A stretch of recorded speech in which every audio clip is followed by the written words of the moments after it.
1997, Namco developed and released Tekken 3 for the Sony PlayStation. Among the roster was then new character of Eddy Gordo, with him being a master of the Afro-Brazilian style of capoeira.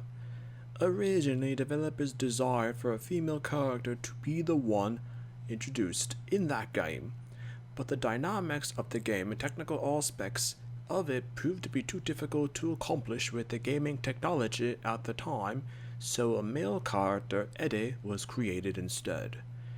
In the Tekken games, Christie's story follows that closely with Eddy's. Both Eddy and her grandfather were in the same Brazilian gaol, as while the both of them are confined there, he teaches Eddy the art of capoeira.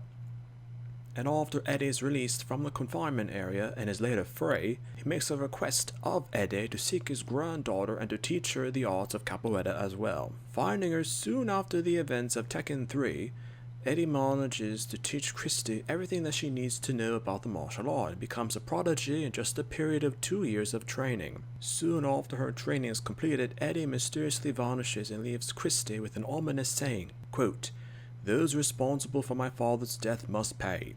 Christie was later shocked and concerned with Eddy's actions, and the only lead she had in his disappearance is the 4th installment of the tournament.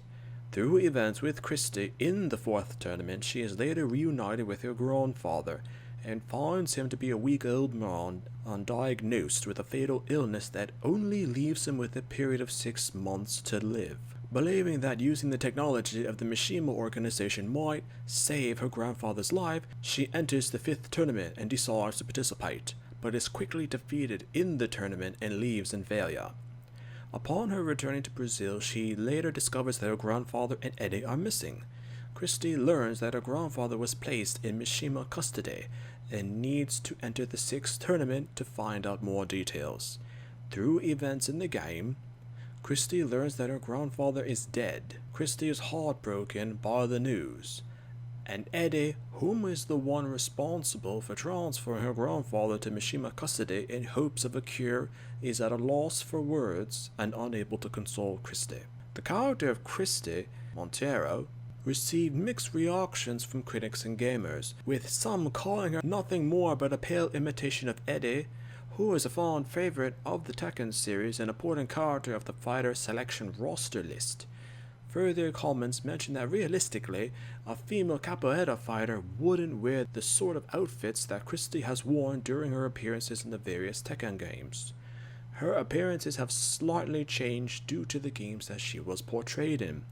Game analysts have theorized that this is due in part to blunt sex appeal to gamers, and this fact is especially apparent in her first appearance in Tekken 4, as it was purely sexualized, while it was toned down in later depictions of the character. Finally, it's mentioned that in the Tekken games that Christie's skill with learning and using her grandfather's style of capoeira, taught to her by Eddy, made her a prodigy in the fighting art, but in every tournament she entered, she either did not make much of an impact in the fighting competition, or was clearly defeated and forced to leave the tournament in disgrace.